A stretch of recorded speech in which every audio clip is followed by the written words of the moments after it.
السلام عليكم ورحمة الله تعالى وبركاته. تحية للأخوات والإخوان ديال المجموعة 2021. اسمحوا لنا إذا غبنا عنكم، ولكن الغياب كانت له ظروف، وبطبيعة الحال الظروف كانت هي ما كان يجري في القرقرات خلال الشهر الماضي وبداية هذا الشهر هذا. فبطبيعة الحال كنا نقوم بالكثير من الحوارات حول ما قامت به ميليشيات قطاع الطرق، ميليشيات البوليساريو بأوامر من القيادة الفاشية الدموية العسكرية الجزائرية، التي لا تكل ولا تمل في معاكسة وحدة تراب المملكة المغربية. إذن أنا كمغربي مقيم في المهجر وكإعلامي وحقوقي أنظر إلى ما قامت به ميليشيات قطاع الطرق في معبر القرقرات، وهذا كان منذ 2016. أنظر إليه من زاوية أخرى، زاوية أنه الرئيس الجزائري اليوم يتواجد في ألمانيا. الطغمة العسكرية في الجزائر هي اللي ربما قد قامت بإرسال هذه المجموعة من الأطفال والنساء والشيوخ. بطبيعة الحال تتوسطهم مجموعات عسكرية تنتمي إلى ميليشيات البوليساريو. المغرب منذ 4 سنوات وهو يذكر الأمم المتحدة والسيد الأمين العام للأمم المتحدة بهذه الخروقات، ولما لم تستجيب الأمم المتحدة لمطالب المملكة المغربية من أجل إجلاء العناصر الانفصالية من معبر القرقرات، المغرب اليوم تصرف تصرفا عقلانيا مسؤولا، ودليل ذلك هو نجاح هذه العملية التي قامت بها القوات المسلحة الملكية بالمنطقة من ردود فعل دولية من كل القارات الخمس، ومن دول صديقة ودول كانت تعادي المغرب في طرحه الترابي. فنجد مثلا فنزويلا أول مرة تخرج بتصريح للجنة الشؤون الخارجية والدفاع المدني بالبرلمان الفنزويلي، وتقول على أن ما قامت به ميليشيات البوليساريو يعادي القوانين الدولية، وبالتالي طلبت من البوليساريو أن تخرج من المنطقة، وتمنت العملية التقنية الانتقائية التي قامت بها القوات المسلحة الملكية. نتكلم كذلك على دول أمريكا اللاتينية، بوليفيا كذلك أصدرت نفس التصريح، وإضافة إلى دول كثيرة جدا. الشيء اللي جعل المملكة المغربية تحظى باحترام المنتظم الدولي.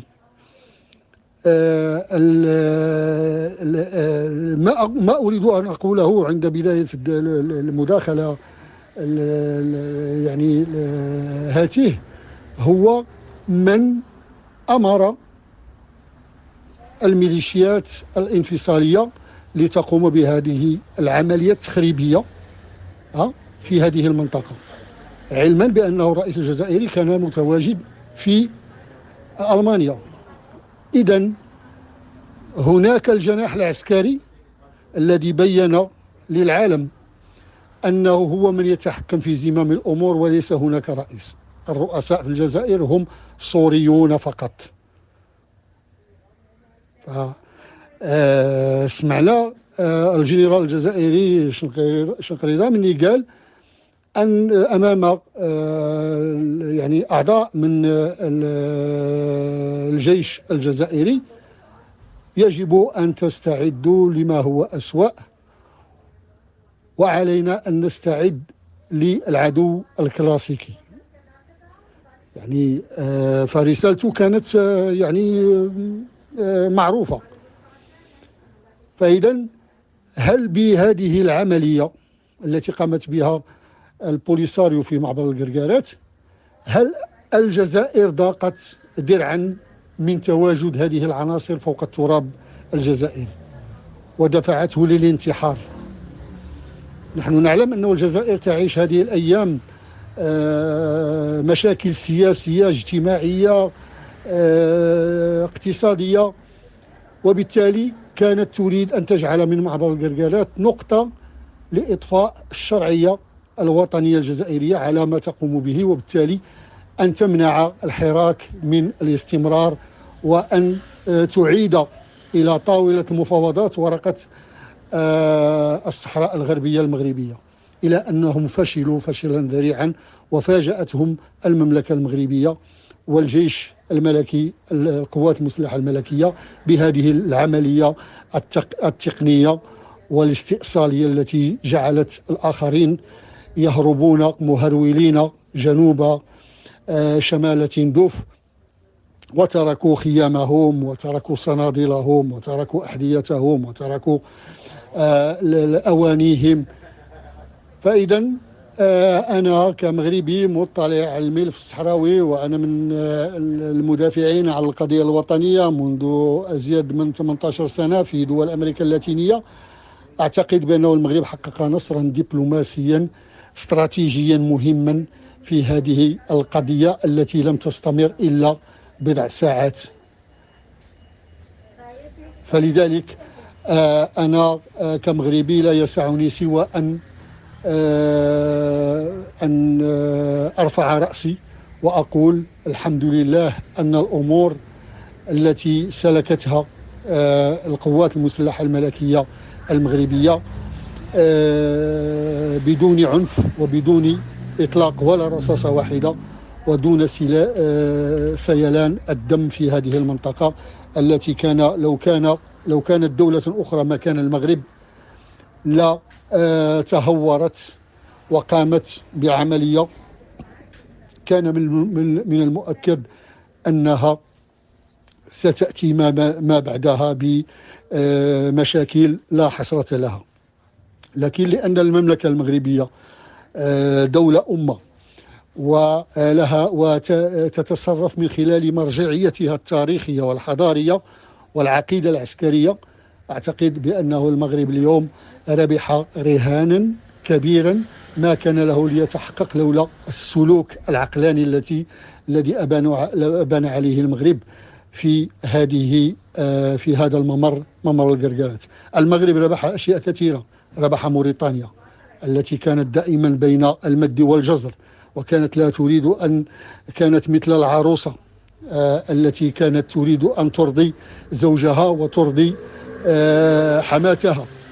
اليوم الحمد لله انتهى هذا مشكل القرقارات، ومن ورائه المغرب ربح الكثير من الأوراق والكثير من النقط التي ستجعله مستقبلا يرفض حتى الجلوس مع قطاع الطرق. وبالتالي العملية المغربية التي قامت بها القوات المسلحة الملكية المغربية أنهت إلى غير رجعة مسألة الأراضي المحررة التي كان الانفصاليون والجزائريون يعني يتكلمون عنها بنوع من الافتخار ونوع من الأنافة ونوع أنهاها المغرب اليوم. فإذا هذه هي المداخلة ديالي أنايا بخصوص هذه المسألة. وأعيد وأكرر قبل أن أختم هذه المكالمة وأقول أن الجزائر اليوم أصبحت معزولة إقليميا، معزولة إفريقيا، وتتبعتم ما وقع داخل الاتحاد الإفريقي عندما وجه أمين عام البرلمان الإفريقي اللوم لجمال بوراس وحذر وزراء الخارجية الاتحاد الأفريقي من ممارسات غير أخلاقية وغير قانونية تجاه ما يقوم به هذا الشخص. واليوم كذلك